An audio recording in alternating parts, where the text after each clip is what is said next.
welcome to another week of the Focus TV. We got Octavia White here, Cardo W. Jr., Raymond Lyons.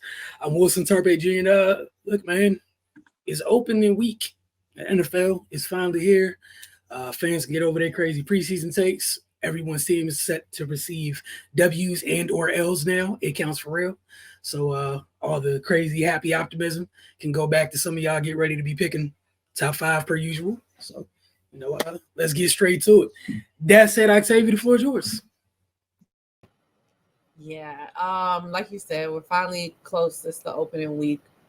As close as we are, I'm still like, it's not here yet. Like it's not Thursday. Like what's happening? But we're 2 days out from the season opener with the Kansas City Chiefs versus the Baltimore Ravens on Thursday, and then they have a Friday game with the Philadelphia Eagles and the Green Bay Packers, both in Brazil. So we got back-to-back games Thursday, Friday, and then of course we have a full slate on Sunday, and then Monday Night Football, which will be the Jets and the 49ers. So we have a lot of good opening week primetime games. So looking forward to it. But of course, here we are with the NFC East. So the NFC East will be kicking off this week as well, with the Eagles starting on Thursday. So we'll go through each one. Just some of I always like to look at what the previews or what people feel like the team is going to go throughout the year as far as their record and their standings, and kind of make a little comment. So the Washington Commanders will play against Tampa Bay this week, this Sunday at 4:25. So currently their FPI overall ranking is 28. Their chances to win the division is 2.7%. Their chances to make the playoffs are 12.5%. Their projected win total is 6.7, and they have the 11th easiest strength of schedule. We know with the Washington Commanders, the big thing for them is it's a new regime, so I'm just interested to see how, if anything, looks totally different than what we've seen over the past couple of years. With brand new quarterback, with the second overall pick in Jaden Daniels, you got a brand new coaching staff, you got a brand new front office, first full year of brand new really ownership. So it's really just a change of scenery and pace for the Washington Commanders as a whole, as a franchise. It's going to be very interesting to see how it all works out. We know with Dan Quinn coming over, he was able to persuade some of his other former players to come with them. So I'm interested to see how that also works out, with Austin Eckler coming over from the Los Angeles Chargers, and them, to be honest, having a solidified running back, even though we know Austin Eckler is a little bit older, especially in running back years, to see what he's able to do, knowing that they also do still have Brian Robinson Jr. So it's going to be very interesting with that. And then, of course, on the defensive side, I know I talk about him a lot, but cornerback Emmanuel Forbes, as well as Benjamin St-Juste, they both have to improve from last season, and they both have a lot of growing to do. Again, when you're coming into a situation where you're now within a regime that did not draft you, a lot of times they don't have a lot of patience or time to stick around to see if you are what they feel like is going to fit in their scheme. So those two in particular have a lot to prove.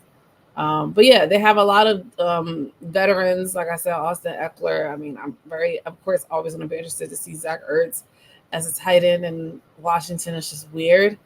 But to see him also, be in Washington as their basically tight end number one, it's just going to be an interesting season for them. I think that with the projection of them having 6.7 wins, which can definitely happen, but they do have a lot of, I feel like, more veteran presence than they've had in the last couple of years, where it can really work out for them. And we know the NFC East is always weird when you play interdivisional games. So, they took the Eagles to the wire in both games last year. We know what's been going on between them and the Giants the last couple of years. They've had some very wild and weird games.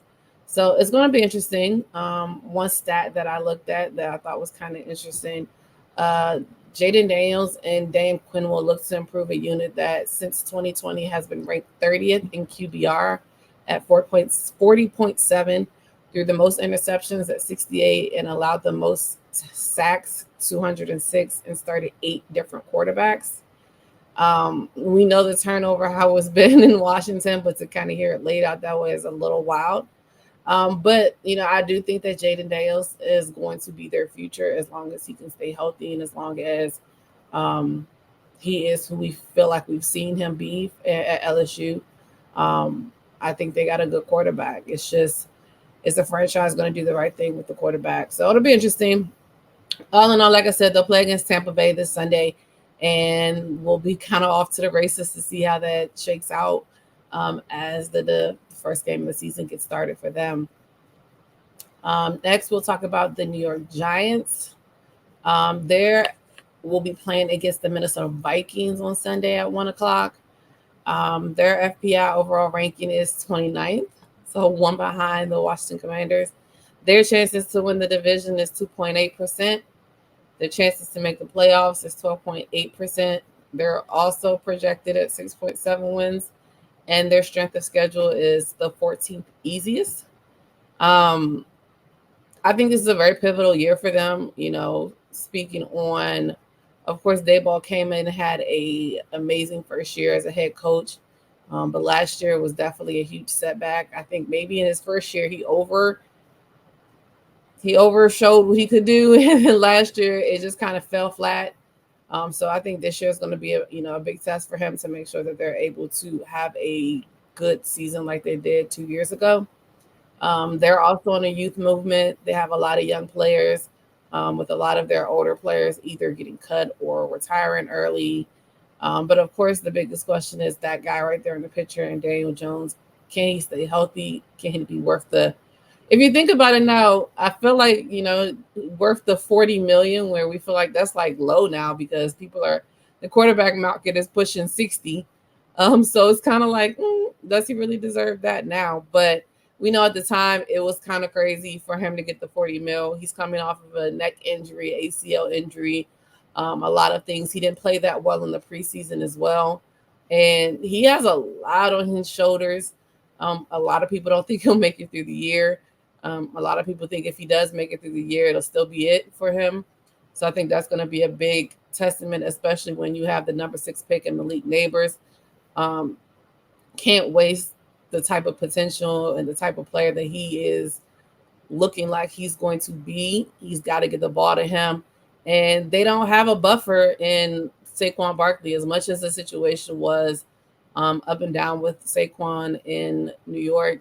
He covered up a lot of mistakes and a lot of issues that the New York Giants had, especially in their offensive personnel with running backs and wide receivers.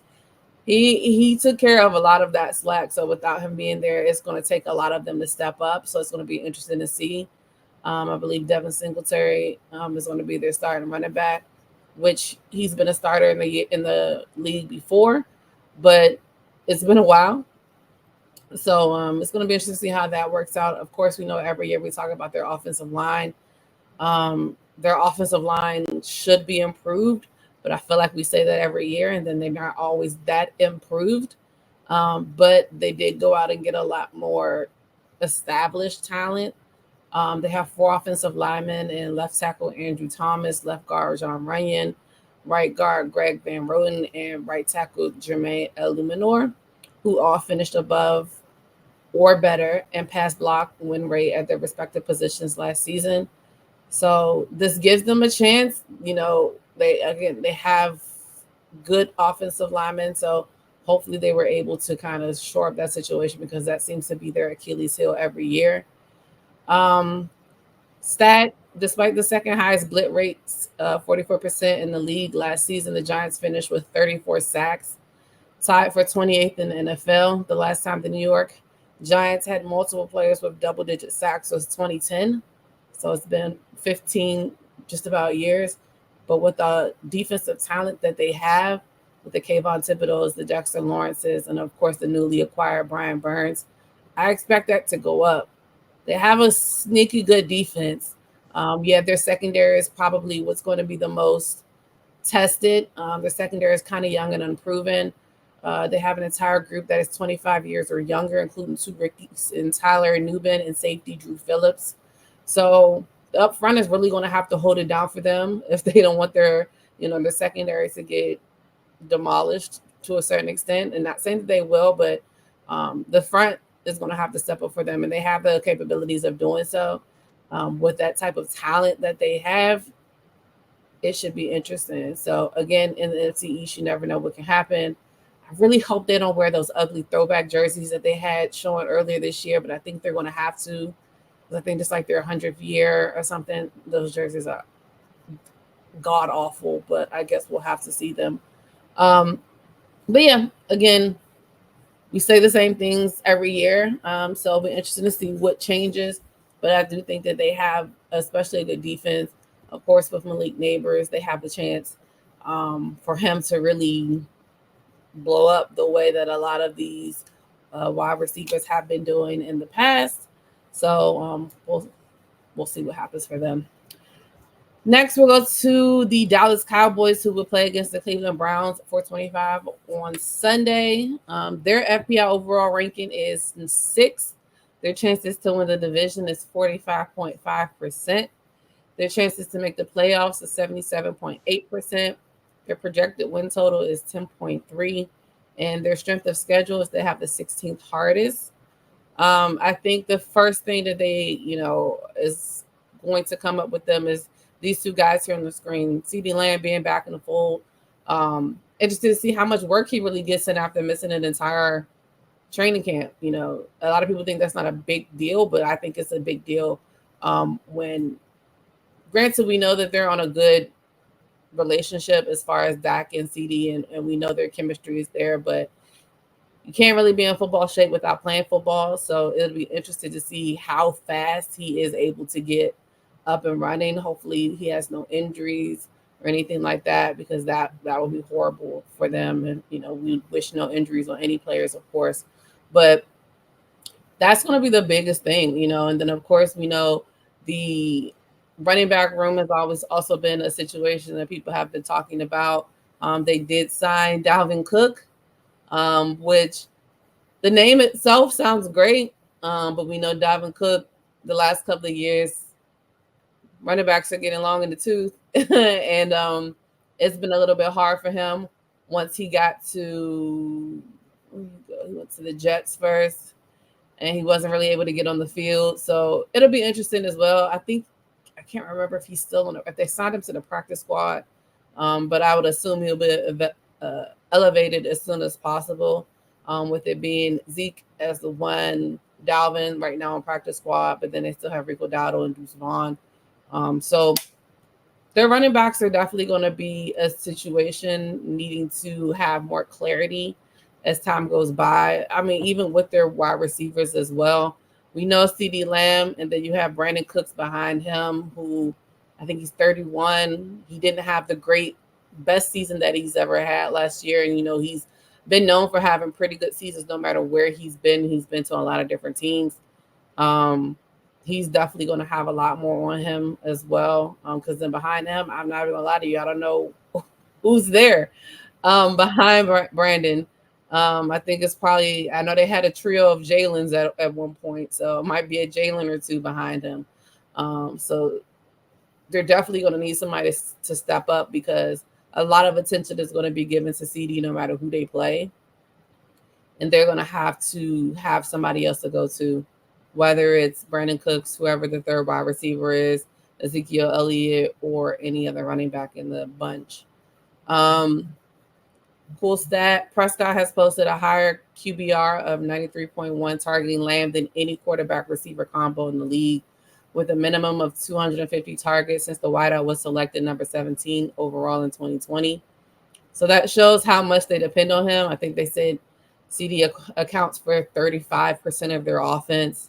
So he's got to get ready very quickly, and to be coming up, playing against a great defense in this Cleveland Browns with Myles Garrett is going to be very interesting. But the Dallas Cowboys have won 12 games through the last 3 seasons. They're definitely poised to do it again. We know that there's always going to be a battle between them and the Philadelphia Eagles of who's going to win the division, and to me, it's always going to be a toss-up. Again, the NFC East kind of gets crazy, but it's going to be very, very interesting. They have what it takes. They had what it took last year as well. So I think it's more so of you can't really talk about it. Everything can look great on paper for them as well, but they really got to get out there and get it done. And they have the potential to do it. If they don't do it, that's going to be very interesting to see what happens next year with coaching, certain players and things of that sort. Because we know Jerry doesn't want to wait forever. He doesn't have that much time left. So I'm sure he's itching for them to get back. So we'll see how that goes with them. And then last but not least, we have the Philadelphia Eagles, who will play this Friday against the Green Bay Packers in Brazil, Friday night. Their FPI overall ranking is 8th. Their chances to win the division is 49%. Their chances to make the playoff is 79.4%. Their projected wins is 10.5. And they have the 6th easiest schedule, which sounds amazing. I like easy schedules. I don't want to play anybody hard to get to the playoffs. Let's just get there and win. So, hey, you got to do what you got to do when it comes to that. Of course, the biggest storyline coming out is still consistently the collapse of last year that we all saw, we all know, and they're not going to stop talking about it until something changes. As we know, there's been reports that have come out about Nick Sirianni and Jalen Hurts' relationship, and that Brian Johnson was not able to mitigate that relationship. So they're hoping that Kellen Moore can come in and do so. I do think that having an inexperienced offensive coordinator last year definitely was a detriment to them, although Brian Johnson was the quarterback's coach the year before. So it wasn't that big of a jump in that aspect of it. But, I personally think that it'll be fine. Granted, it came out that they had a lot of turmoil. I think that these players and these coaches know that it's a lot more than just personal feelings at this point, especially about what happened last year. On paper, the offense is stacked. You have Jalen Hurts. You have newly acquired Saquon Barkley. You have A.J. Brown, Devontae Smith, Dallas Goedert. You have newly acquired Jahan Dotson. You have a lot of good players on the offensive side on paper. I'm so ready to see how it actually looks on the field because none of them played in preseason, so we really don't know. But it should be very, very good. Of course, with the loss of Jason Kelce, as well as Fletcher Cox on the defensive side, Brandon Graham already saying that this will be his last year. The Philadelphia Eagles are going more towards a youth movement as well. I believe they're the 3rd youngest team in the league at 25.6 years of age, which is crazy because last year they were old, of course. But they were able to, they're in a youth movement as well. The defense is going to be what I'm really keen in on. The secondary has always been an issue over the last couple of years. Linebacker has started to be an issue over the last couple of years as well. But even up front, it's time to depend on a lot of those Georgia Bulldogs that came over, with the Jalen Carters and the Jordan Davises, who Jordan Davis looked like he's lost a lot of weight. He looks like he's in really good shape. Same as Jalen Carter. They look poised to be able to take over the mantle and push forward. But again, it's easier said than done. You got to really see it get done. He looks way smaller than that, but fit. It's weird. But yeah, so that, the linebackers and Devin White, Zach Bond, having to step up. And then, of course, we know the secondary. I think I just read something briefly where Vic Fangio said that Quinyon Mitchell is going to play the whole game on Friday. I'm a little concerned because it just sounds crazy because I didn't really see everything all preseason. But yeah, they're definitely going to have to. They have a lot on their shoulders just off the strength of last season and how the collapse went. So they're definitely going to have to come out swinging game 1, playing against the Packers in Brazil.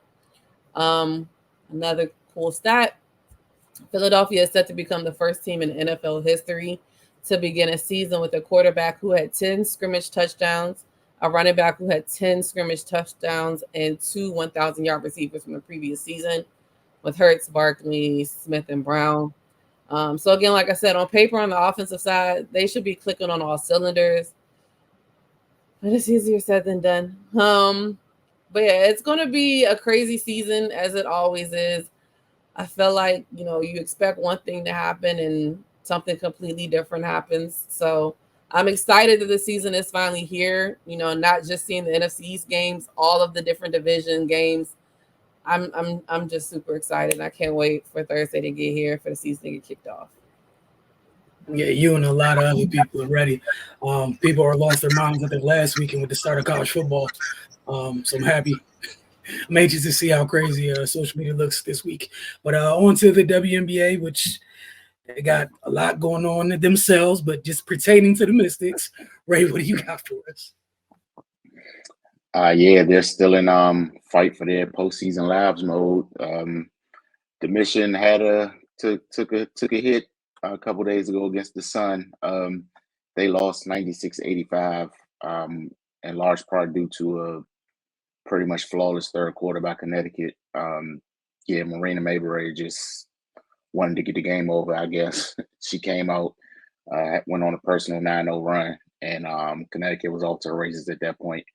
And to the Mystics' credit, they fought back. The lead got to as big as 20. But, the Mystics clawed their way back in the game and got it down to as low as 7. But, we're never able to get over the hump. Just the normal things we've been talking about, man. Ill-timed turnovers on top of Connecticut shooting. It was just too much to overcome. The Mystics are in action right now against Dallas. They're up 14 with about 7 minutes to go in the first half.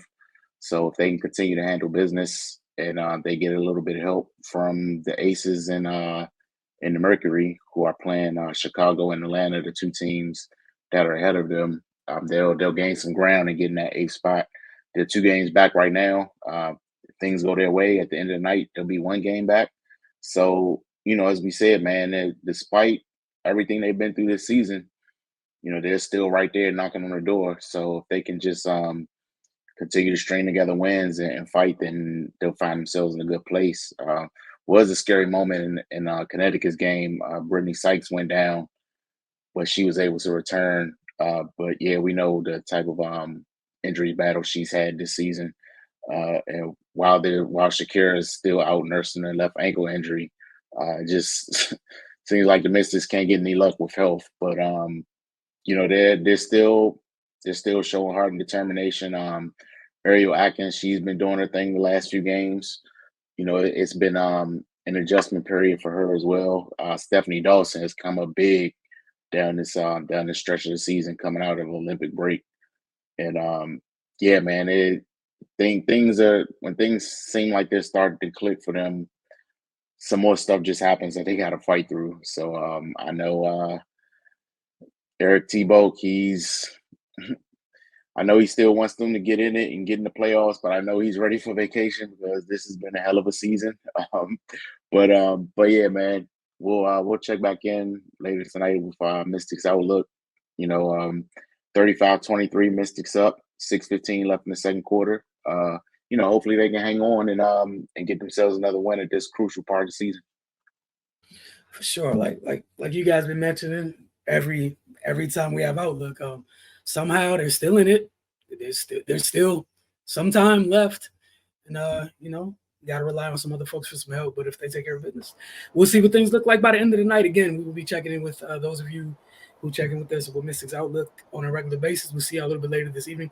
That's it, Cardell, for Take It or Leave It in Rapid Fire. I feel like it wasn't hard to find topics. It might have just been about focusing on which topics you wanted to hone in on, because people been out here acting a fool, like across sports as a whole. But floor is yours, man. Where we going? Yeah, it's going to obviously be an NFL heavy last portion of the show with the NFL season about to start. But I'm going to continue on the WNBA side, take it or leave it. WNBA legend Lisa Leslie, she ruffled some feathers on Sunday night for posting a controversial take on the Rookie of the Year race between Indiana Fever's Caitlin Clark and Chicago Sky's Angel Reese. Both Clark and Reese put up big performances in their respective games over the weekend as the Rookie of the Year race continues to heat up to many. Clark dropped 28 points to 12 assists in the Fever's victory over the Dallas Wings and helped lead her team to its first winning record this season, 17-6, while Reese snagged yet another double-double and set the WNBA's new single-season rebounding record in the Sky's loss to the Minnesota Lynx. Despite Reese's historic first year in the league, many fans will agree Clark is firmly in pole position for Rookie of the Year award, given the 22-year-old's all-around game and offensive skill set. Leslie, however, would not. The Hall of Famer shared a message on social media in which she made a case for both Clark and Reese to win Rookie of the Year this year. I don't care what comparisons you make. Both Angel Reese and Caitlin Clark deserve Rookie of the Year award. The pressure and the weight of this season has forever changed the NBA, and both rookies rose to the top and exceeded all of our expectations. Take a bow, ladies. Many WNBA fans, obviously many of whom are Fever supporters, crushed Leslie for her take. I'm going to start with Octavia. Do you agree with the living legend Lisa Leslie's take on the Rookie of the Year race? Yeah, I'm gonna have to leave it. It can't be two. It has to be one. Like, I'm sorry. I get that both of them are having amazing years, but I don't want to start this whole narrative that now we're going to start sharing awards every season and stuff. And I feel like this will be the start of it. Somebody has to win. Now, I know why she's saying it, because we all feel like we know who's going to win it, even though we do feel like there's a case for the other. And I get it. It's cool to show both of them love. They're both having great rookie seasons, but there can only be one. We know who's going to win. Not to say that she's not deserving of it, and not to say that the other person didn't have a good season as well. But I don't want to get into this whole participation award and let's split it down the middle. You both did a great job. Like, no, it has to be one. But I mean, giving both of them their props is definitely, warranted. They both, like I said, are having a great year. But there can only be one when it comes down to an actual award. I don't want to get into the semantics of starting to split said awards. So yeah, I would leave it. Right. Yeah, I'm gonna leave it. I get the spirit of her comments, and yeah, I mean, I think it's cool that she does want to show both of them respect for the type of seasons they're having, which many people can't seem to grasp. But for me personally, I feel like Caitlin kind of locked that thing up in the recent game between Chicago and Indiana. I mean, there's no better proving ground than that. I know they don't play the same position and they're on each other, they're not matched up, but your team against my team, and I'm a big contributor in my team getting the emphatic win. If it's neck and neck at that point, then that's got to put her over the edge. So I'm gonna leave it in that regard, but I got no problem with the sentiment behind the comment. But I just disagree with there being a code thing, which is fine. People can disagree. I think that's being missed a lot here too, which all the people that attacked her on social media are missing that sentiment as well. Like, you can disagree with her without being nasty, but that's a whole nother topic. But yeah, man, I mean, and people are acting like Lisa Leslie is not qualified to speak on this. I mean, you can disagree with her. That's perfectly fine. But all that other stuff, they got to keep that somewhere else, man, because it's just gotten ridiculous at this point. Wilson? Yeah, I'm gonna leave it. I do not agree with her. However, I get what she was trying to do, as Ray said, because with how nasty it is out there with people like taking sides, like on some West Side Story type stuff, like in a sundown town, like people acting crazy. However, for the reward, look, man, it was, what was it, Saturday that they played? Both teams kind of in the playoff race, what have you. Like, right, that was a chance for either whoever, if not both of them, to put, to make a hell of a claim for the final push forward, whatever. Hey man, Caitlin got the job done this weekend, and it is what it is. She's got it done most of the year, and that's not a knock on Angel at all. But like right now, the Fever are on one. You know, Caitlin and Kelsey Mitchell has been one of the hottest backcourts in the league for a couple weeks now. You know, it just I think I wish, like Ray, like you said, there's multiple things could be true, and everybody doesn't have to like everyone doesn't have to agree with everything. We all don't have to be on the same page for every single little thing. Yeah, give them both credit for give this draft class credit for all the stuff that what they came into the W with as a whole, but it's Rookie of the Year award, man. And I do think there have been times in the past in different sports where like the award was split. I just don't think this is one of them times when it should be split. Yeah, look, with all due respect to the legend, I totally disagree. So obviously, I'm gonna leave it. Look, you can you got to articulate yourself better. You know what I mean? It's fine to say Caitlin Clark deserves Rookie of the Year. Yes, you can stamp it. She went in Chicago. That was a big game. They beat them by the damn near dub, 19 points in Chicago. Caitlin had what? She had 31 and 12 on 8 of 14 shooting. Angel had 10 and 11. Case closed. That did it right there. They're 6-1. The Fever 6-1 since they came back from the Olympic break. The Sky are 1-6. One team is winning. It's nothing you can like look at and like take away from like, all right, she's not up to par in this area. Her team is not winning. She's checking all the boxes right now. You can't hate on that. And I feel like a lot of people choose a side because they got their little personal agendas where it's a tie to either player or it's a race thing. And I'm like, sports is supposed to be the great equalizer, but none of that matters. All that matters is what you do on that court, that field, that rink, whatever, pool, whatever sports you're participating in. And I feel like right now they just being messy, just to be messy, just to attract viewership and all that BS, man. Nah, man, you can't do the kumbaya stuff with this one, man, because you're taking away from somebody who overwhelmingly deserves the award. It happens on the men's side of the thing all the time, where guys that deserve an award and writers and stuff who might have a beef or something don't vote for him, and it costs that guy money because they don't get an accolade they earned. That's just weak to me, man. Yo, put your ego to the side, your little feelings to the side, man. Put all that to the side and really look at it from an objective lens. You can't. There's nothing you can say. No disrespect to Angel. Yeah, she up there. She defended. She rebounded. Yo, she made an impact. She's made a hell of an impact on the Sky. But they're 9-10 games below 500. But this other, they got their first win of the season in a long time, right, currently. And one thing I'm going to give Caitlin Clark that has impressed me as the season went on, I'm going to give her props. She came in trying to play like she did in college. That didn't work. She adapted. So when she adapted, the team, all right, now we can adapt and help you out. They was waiting on her. And her little fan base didn't see that. We kind of said that, like, that style ain't gonna work. You're not gonna be able to score like that. You're not the best athlete no more. You're not the biggest, you're strongest. She's being more of a floor general and eating off of what others give her, specifically Aaliyah and Kelsey Mitchell.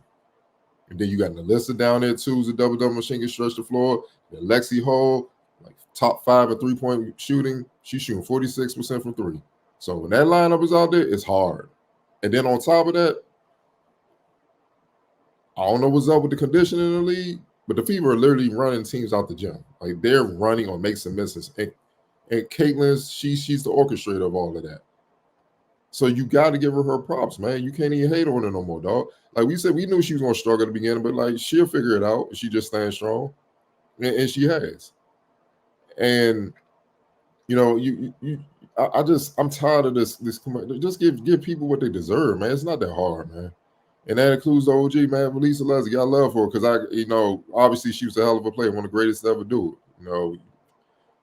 Pretty much at this point, she's the greatest center, even though Asia coming, you know what I'm saying? But she's the greatest center ever played in the WNBA. She has that nod. So, yeah, but nah, man, call a spade a spade.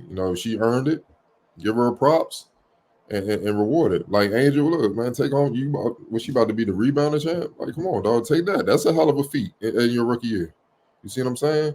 and then work on your game. Keep the main thing the main thing. You know what I'm saying? Because an argument can be made. That's the reason why you haven't elevated your game to help elevate your team. There's a lot of distractions going on. With Caitlin, it's just straight basketball. So you got to commend her for all that. We're going to go on the NFL side of things. Take it or leave it. Stephon Diggs, man, he said he's ready and confident to play for a chance to capture his first Super Bowl ring despite the critics who may be coming after him. The wide receiver was traded to the Houston Texans in April after spending 4 years with the Buffalo Bills. While his debut with the Texans is highly anticipated, there are definitely still doubters out there who don't believe Diggs and the team can succeed in the postseason. Diggs isn't bothered by any criticism, though, as he thrives off of it. He told GQ Sports' Clay Skipper, quote, "I love the noise." Diggs said, "Push me in the corner. I want to show you my best ish. I'm a person that enjoys being doubted. I enjoy proving people wrong, but also I enjoy doing it for myself. Everything I say I am. I'm standing true to it. And every time I prove myself right, everybody disappears. I like when they get quiet." The receiver's coming off 4 consecutive Pro Bowl bids in Buffalo. He caught 107 passes for 1,183 yards and 8 touchdowns last season. The Bills lost in the divisional round to the eventual Super Bowl champion Kansas City Chiefs in the playoffs. This is the 4th year in a row in which Diggs failed to reach a Super Bowl with the Bills. Take it or leave it, Diggs leading the Texans or helping lead the Texans to the Super Bowl. Ray, we're going to start with you. I'm taking. Adding a talent like that to what Houston already had going on, it gives them a good chance. And yeah, I mean, I like the confidence, I like the bravado, and then all you got to do is get out there and show and prove.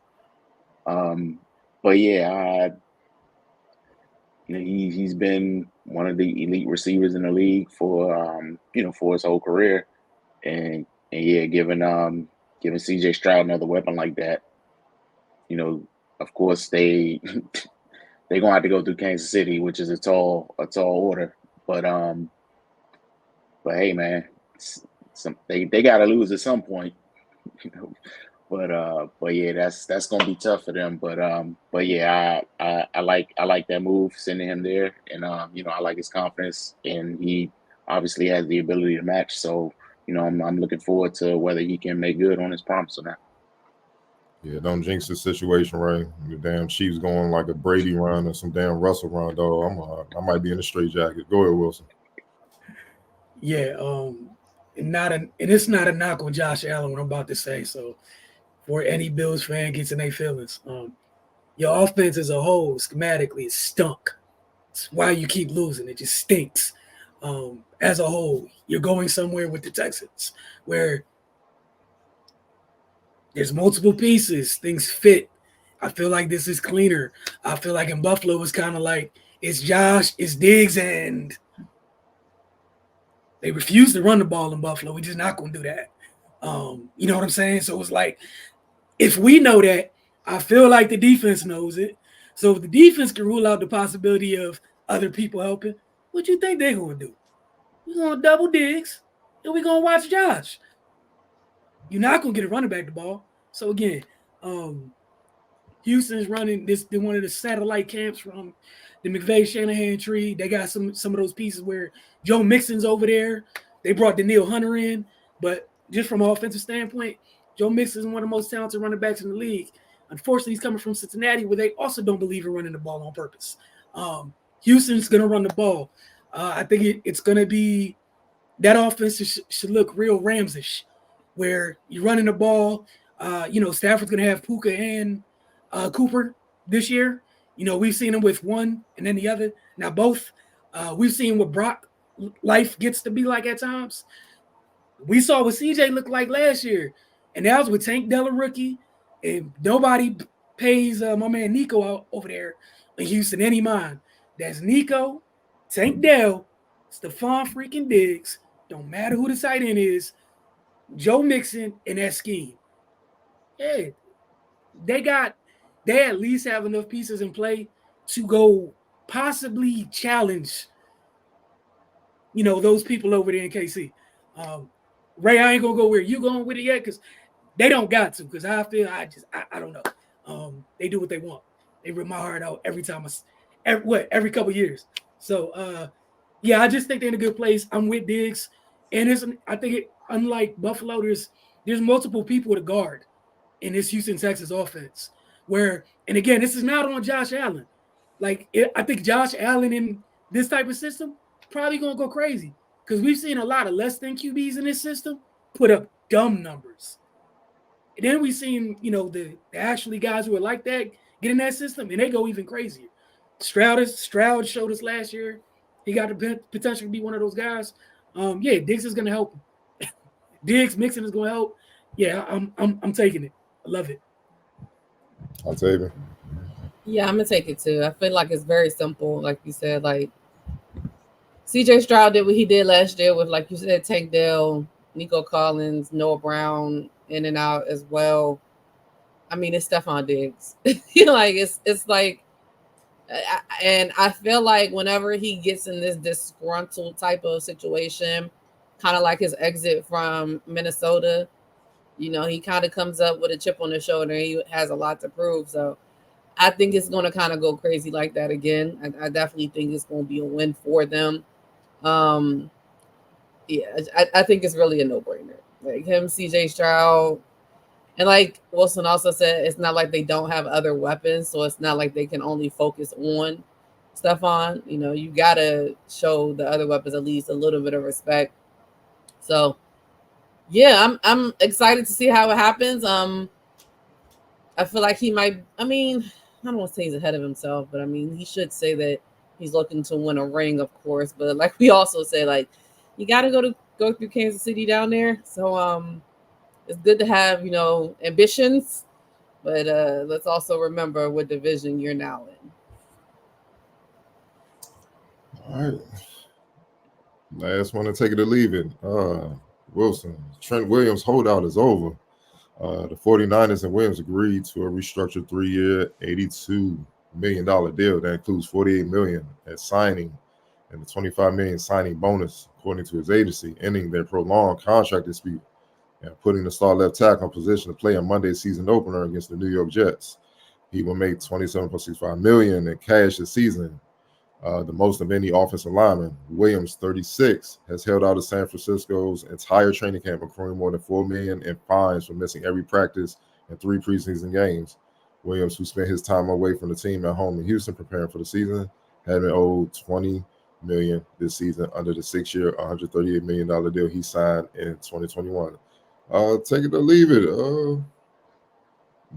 Trent, at 36, still maintaining his high level, his high standard of play on that line and being worth the money of his new contract. Wilson. I'm going to take it once again. He's been a bargain since he's been there. Shout out to Washington's overseas. Appreciate y'all. Great folks over there. Way to do business. Hell of an acquisition for a 3rd and a 5th. Feel like it's been very beneficial. Bro, he has. I think he talked today. He said he hasn't actually participated in training camp since he's been a member of the Niners. Kyle don't make that man do anything until week 1. Like, he was gonna get paid. It is what it is. They paid him. They now have $60 million in free in cap room magically. That's gonna be rolled over the next year to handle more things. Said earlier this summer, their holdouts and their money thing, for whatever reason, front office, they drag this crap out well into this part of the year. I don't know why. It's normal. Everybody does this stuff, but bro, just like the Chiefs, they keep holding on to people they like. So at some point, I just want everybody on the outside, until they finally lose somebody like they like and like they need and they didn't plan to lose, y'all just pay them no mind. It's just unnecessary drama. Like, just pay them no mind. Trent, even if he was at work, he doesn't work at training camp. He said he likes to show up at camp, meet the kids, is excited to watch them put on their jerseys for the first time and playing preseason games. Does that sound like somebody that missed work at training camp? Like, him and Nick Bosa don't do anything at training camp. They look at each other and they watch everybody else practice. So, nah, man, it's nothing. And I think, what's it called? The APY, he's the 3rd highest paid APY. Shout out to the money guys, but he's getting paid the most in cash this year. So he's taking his 27 home. Panay Sewell and Tristan Wirfs, some of that 27's not in their pocket from a cash standpoint. But yeah, man, wasn't really worried about it. Like, Carter, like you were just saying a little bit earlier, like folks that keep the main thing, you don't really worry about those people. Like, is one of those guys been a Hall of Fame type dude the entire time? Yeah, that's not the guy I'm worried about showing up week one or keeping himself in shape all summer. I'll tell you. The petty in me wants to leave it because I was really hoping that it would just keep dragging out. He wouldn't play. Like, I don't know, because he's that good. So like the petty in me wants to leave it, but I'm trying not to be petty as the season starts. So I'm gonna take it. He's definitely worth it. It kind of like Wilson said, like I think it really wasn't talked about that much. Like we talked about the Ayuk situation and CD and what's Jamar gonna do? Like nobody really talked about the Trent Williams situation, even though arguably he was probably the most important one. But nobody talked about it because I felt like nobody thought that it wasn't going to get done. Like I felt like nobody ever really felt like they was really going to move on from him. So get your money, man. I mean, at 36, getting all of this to protect the quarterback, and especially knowing with 2 years ago where they lost like 4 quarterbacks in one season, like it's very imperative that they have that guy there protecting these Brock Purdy, who next year is going to be up for some money. So doesn't surprise me. The petty me wishes that it didn't get done and he ended up on like the Panthers or some shit. I don't know. But here we are. You being petty. The last time he wanted to leave, he was ready to go play with Patrick and them. See, that's what would have happened if y'all got your way. That's crazy. Because that's where you was headed last time, Octavia. Oh. Why you being petty? Yeah, I don't like that either. Yeah. I'm pretty sure Brock went in and knocked on Kyle's door. Yeah, go get that done. He's like, hey, bro. Yeah, we got the game Monday. Get that done. All right. Talk to you later. Anybody had me out there never, bro. That time, bro. Ray? Yeah, I think San Fran doing some funny business over there. They just disguising this as vacation time for real. Because like Wilson said, man, every important piece that's gone through this, they've held on to him, and the person has got a respectable contract. So I don't understand why this keeps happening this way. Like they got to be investigated. They just giving the important folks some extra time off, but they just making it look like it's not that to the general public. That's my theory right now. Jeez. Hey, hold on. So we got straight outright petty. Now it's hey man, I just want to hear what you got to say, Carter. Wow. They are colluding a little bit. That's crazy. Like, I mean, out of nowhere, he gets signed, and then all of a sudden, Christian McCaffrey is cleared for practice. Hold on, real quick. I told y'all what the Christian thing was at the beginning of the training camp. Oh no, I'm agreeing with you, but I'm just saying. No, they play 20 games a year. They not trying to go to camp.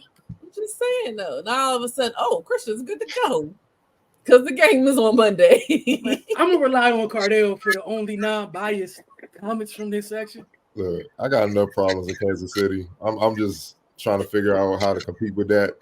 We'll deal with the rest of the league later. It's enough stress in my division. That's all. I appreciate that. That's all, man. I ain't even got time, man. My homeboy, we gotta take him out. We gotta get my bad. We gotta do something. That's all I know. All right, we're gonna move on to rapid fire, man. We're gonna get on the NBA side. Actually, clip just came out right before the show. A Hall of Famer, Dominique Wilkins, appeared on All the Smoke podcast with Steven Jackson at Mars and addressed the vitriol between the current era, disrespecting prior eras of the NBA. Wilson, I believe you have that clip. Yep, I'm trying to play it right now. All right. Yeah. Take us back. We sitting in the room, table 5, the guys from the 80s, your era, talking about the evolution of the game. How would that go? Yeah, you know what? We give all eras their respect because we had to learn from somebody, right? So we learned from the guys before us. Yeah. And so we always appreciate basketball and everyone. We talk about it, but the one thing we will say is that it's their time. We've had our time.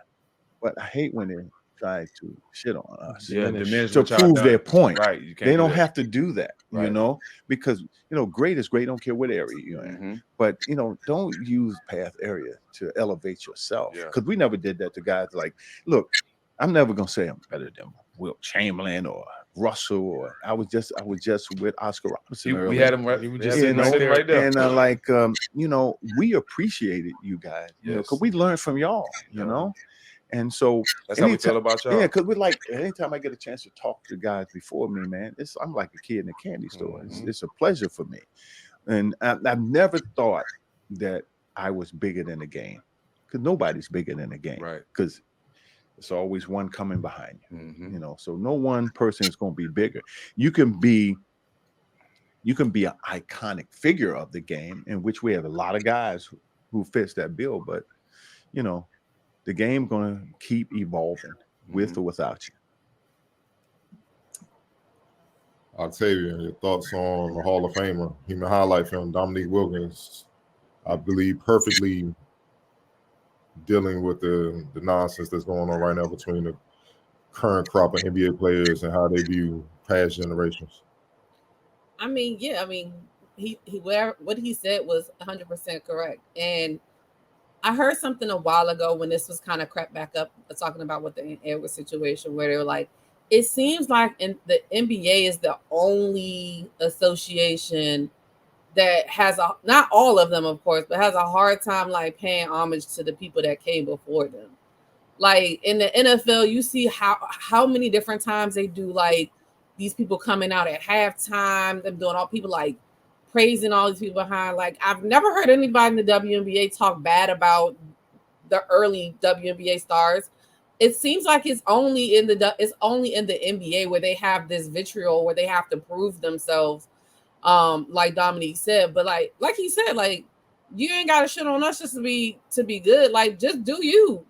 Don't worry about us, like, and just like he said, they sat there and they wanted to soak up all of the knowledge from the people that came before them. The ones in the NBA that don't are now overshadowing the ones that probably do. And that's the bad thing. Because it's like, I don't want to put it on the entire league, because I'm sure there are a lot of people in the league who take that seriously and that want to get that knowledge from the OGs and stuff like that. And they, pride themselves on doing that. But you have the ones that don't, that makes it look bad for the entire league. And that's the only ones we're talking about, because they're the ones out here talking crazy. So I definitely think he said it perfectly how it is. Will they ever stop? I don't know. I wish it would just be, it's a different era, it's a different time. I learned from them. And I'm trying to be the best that I can be now and just show some type of respect. But it just always seems like they want to go at them. And it's kind of sad. Right. Yeah, man, it was perfectly stated. And it sucks that that relationship is not there. And like Octavia said, man, other sports don't do this. Imagine current baseball players. Imagine Shohei Ohtani disrespecting Willie Mays. Like, he'll be burned at the stake. I don't know why. I don't know why the current NBA players do it, and I don't know why it's accepted that they do it. Because, like Dominique said, man, you learn from the people that came before you. Like, you didn't start this. And also, like you said, there's going to be a time when your name is forgotten, unless you plant your flag where it can't be. As we've seen, certain guys from the 50s and 60s and on, they're still talked about because their resume and what they were able to accomplish warrants that. If I think with how the current NBA generation acts, I think it reeks of insecurity. You can't match up. So naturally what you try to do is make what they accomplished not as great. And I mean, that just doesn't hold up, man. At least not to people with sense. And I also think that older generation wants to mentor these guys. Like, they want to be still connected to the game. They don't want to be alienated and outcast. Like, because they want to see these guys do well. Like, I hear older guys talk all the time about how a current player reminds them of themselves and stuff like that. And imagine how much game they could give to them to help these guys elevate their own games so they can be looked at as the dudes that came before. And I just don't know when the turning point was, because when we were coming up, we studied the history. We sought out that information from people that went before it. Cardell, one of your favorite quotes, one of my favorite quotes of yours that you say all the time, the OGs got the answer to the test. Somebody that's taken the test before you has the answer. If you're in class and you see somebody coming out the class and they say, hey, Mr. Johnson's giving an algebra test today, I got the answers. The current NBA generation says, man, fuck them answers. I don't want that. Like, how stupid is that? Get the answer key, memorize it, and go in and get your 100%. But they just being stubborn and they're struggling through a process that has already been laid out for them. I just don't understand. It's trickled down to all levels of basketball. I wish it would stop. I don't know what needs to happen for it to stop. Maybe people with these large platforms have to start being honest, and maybe folks will listen and they will understand that, you know, this is not the way to go. And another thing you bring up, Cardell, when like, especially when you know, when the older players pass away, once they're gone, that knowledge is gone with them, and there's no way to get it back. They got to be more appreciative of what they have in front of them, man. Like, even, you know, in our profession, there's some guys that, you know, that have, you know, unfortunately passed away that I would have loved to interview at some point or interact with. That opportunity is lost forever. But yeah, man, it just sucks that that's the climate we're in. You know, I'm glad that Dominique said that, you know, he was as honest as he could be.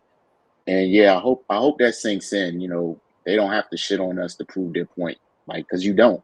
Do what you do, stand on your own, and let your work speak for itself. And if it can't, then, you know, whose fault is that? Wilson.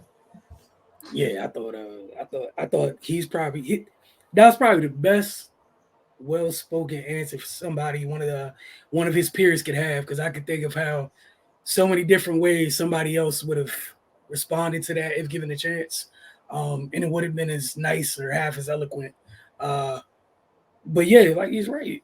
If you were like that, it's gonna show. The work's gonna show, man. Like, y'all didn't do the work. So afterwards, don't try to turn around and like they out here with the time stone trying to change history. You can't. It's there. It's on wax. We saw it. Y'all love numbers, except when the numbers disprove your myths and like y'all are out here like spitting lore. It's that deep. Like lore, not lies. It's lore now. Like, we just making up choose your own adventures out here. Like, nah, man, we watch y'all. You didn't do the thing. And then you want to go tell everybody about the thing just because you were there. If you were there doing the thing, you wouldn't be saying what you'd be saying now because you would have did the thing. Like, and the weirdest part to me, like, right, like you said, it just recent insecurities. Like, if anybody listening to kind of like goes along with this stuff, just take a second and think. The exact thing they're complaining and moaning and bitching about, if they had those things, would they still be singing the same tune? Like, think about it. Would champions not, would rings not matter if they had one? Nah, they wouldn't be up here spreading that nonsense. They'd be protecting that thing looking like Gollum's brother and sister from Lord of the Rings. My precious out here, if one of them dudes had one. They, like, seriously, they would cast off legends who didn't win rings because they had one. That's how crazy some of them are. So why like, y'all gotta stop entertaining some of this nonsense, man. And like you said, it's just so simple. Great is great, and it holds up. It stands the test of time. It really does. Sometimes it get lost in the mix for a little while, but it'll get rediscovered because it's great. And if you have to, like, this generation, like, not this generation, but like these players have spent so much time with this nasty smear campaign. If y'all put half that energy into your game when you were playing, you wouldn't be on these podcasts. It'd be a whole totally different podcast. You probably wouldn't even have a microphone right now. Like, it's just disgusting. But go ahead, Carter. Yeah, I love what Dominique said, and then as far as the nice side of it, he has the best answer. I love what KG said because he had the more real, but it was more like, yeah, I'm gonna go at y'all head to really give y'all the real type of answer. But I love what Dominique said because it's something that these sensitive youngins can sit on and really soak in. It's definitely insecurity. Because if you're that, you don't even need to speak on it. You know, I live by the code, the real move in silence. You know what I'm saying? There's a reason why Michael Jordan don't even answer these fools when they be bringing up his name constantly. Because just roll back the tape and look at my resume. It'll speak for itself. You see what I'm saying? And with the insecurity, like Ray said, you're trying to diminish something because you don't measure up. But if you measure up, there'd be no need to diminish it. You're on that level. And like Dominique said, it only started with this generation. And I can't help but think it's connected to social media because you have a bunch of young, immature people commenting. And it literally dictates how sports media moves and how the world moves. And it could be an 8-year-old who don't know shit just talking behind an account, and you will listen to that crap, man. Listen to that, like the 80s and stuff, because in your eyes, LeBron's the best you ever seen. But what we're finding out is you don't even know what Michael Jordan and all them guys did because you don't respect history. You didn't even go back and study. Because if you probably go back and study, you're like, damn. And that's why I always post clips of old school players like, look, this, y'all see it, and it's crickets. Because it's like, you can bring up numbers and all this other BS all you want. Your eyes are not gonna lie to you with what you're saying. And like I said, these youngins, while they're pissing the older generations off, y'all should be hitting them up trying to get that information so y'all can get to the top of the league quicker. That's one thing I always loved about Kobe. That's why you think he got there that damn quick. Like, he struggled his first couple of years. People don't like to admit that. They just want to see when he was on top and stuff. But it was a growing process. And then he hitting up the OGs, talking to the Jerry West, the Byron Scotts, the Magic stuff, asking Jordan in the middle game, man, how you do your fadeaway? The Gary Payton teaching them how to play defense at an all NBA level in an all-star game.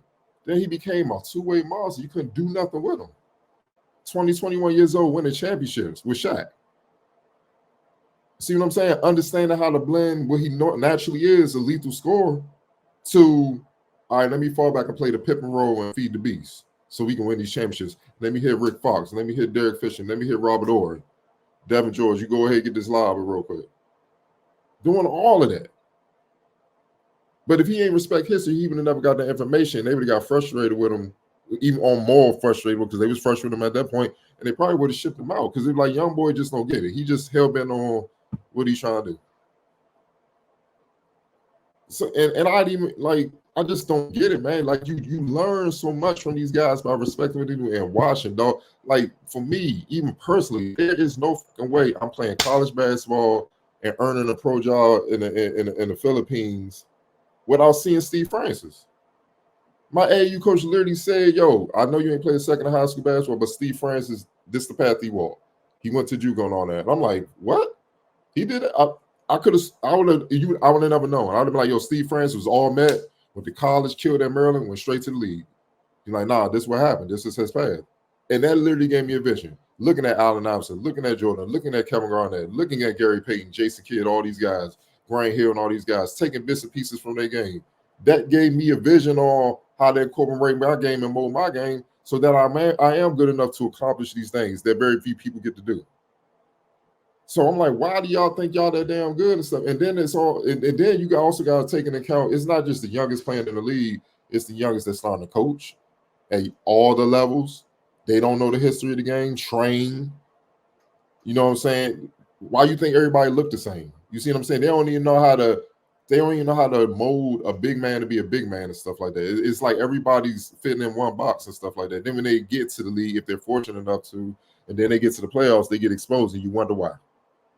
And don't even get me started on defense and stuff because that's like extinct for the most part, except for a couple teams in the league. So with that being said, it's just like, it's like what Ray said. They eager to talk, but what they're not going to do is chase y'all. They older. They got other responsibilities. Hey, we had our time. Y'all want my help? Cool. The hell with y'all too. We going to keep it moving. But When they ask me questions about y'all game and y'all coming up short, don't get mad when I'm like, tell it like it is. Don't get mad. Yeah, young boy, you ain't ready. You see what I'm saying? Like for Ant to say that, why don't you go watch them OGs? You came up short in the Western Conference Finals. You didn't shoot the ball well. Kyrie and Luka went to work on you, on your team. How do you elevate your team? How do you elevate yourself? How do you know when to attack, when not to attack? How do you conserve energy? How do you get Rudy going? Because they picked on Rudy. How can you help Rudy? See, those are all questions where you can ask somebody other than Jordan, because he wasn't the only one winning it. You could go talk to Larry Bird. You could go talk to Magic. You could go talk to Isaiah, Joe Dumars, Vinnie Johnson, all those guys. You could go talk to them, and they can give you game on how to get through to that stuff, to get to take your team to the next level. You see what I'm saying?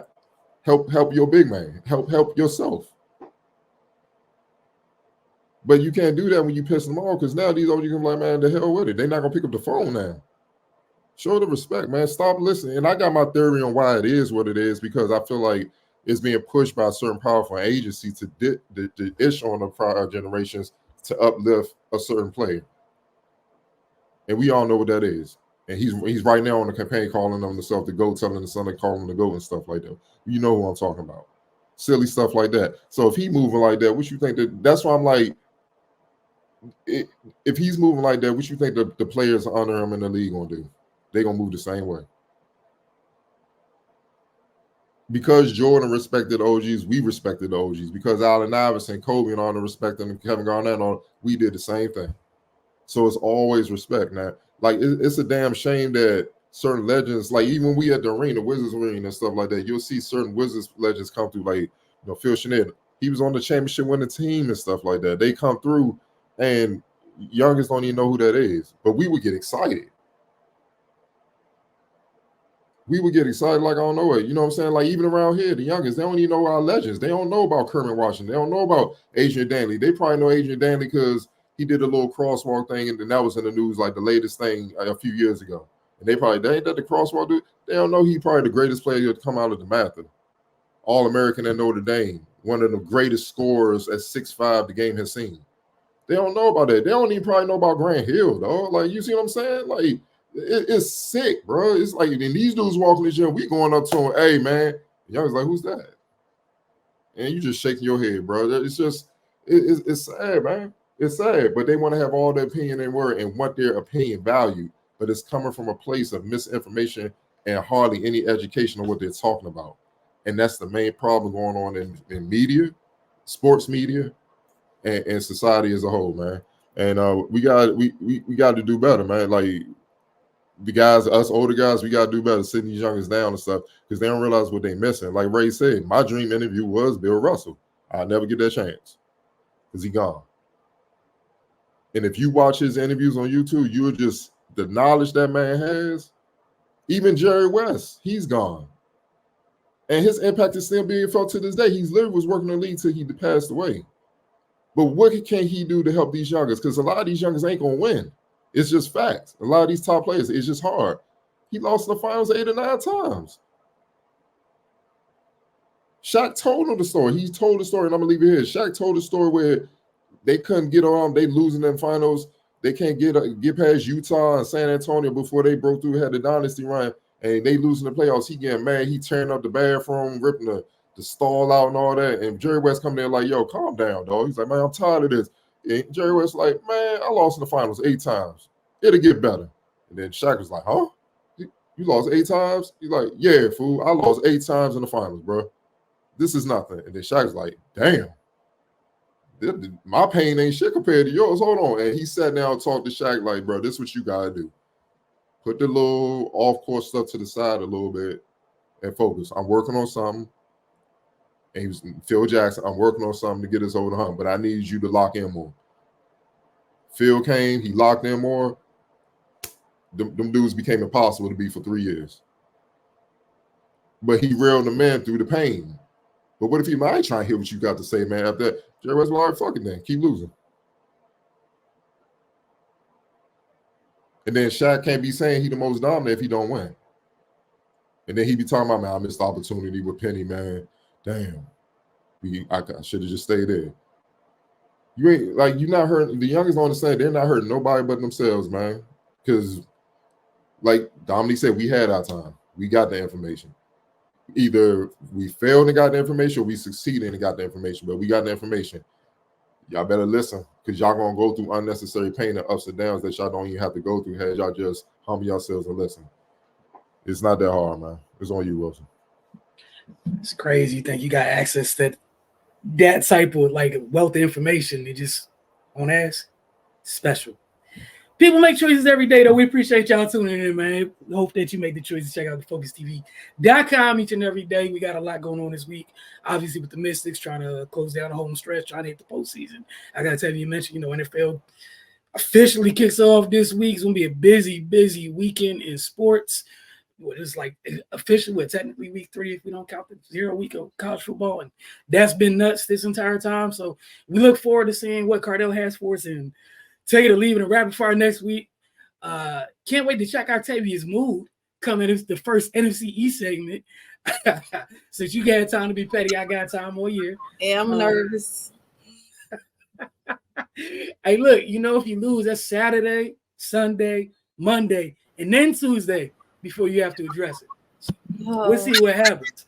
We appreciate y'all. We'll check y'all out next week.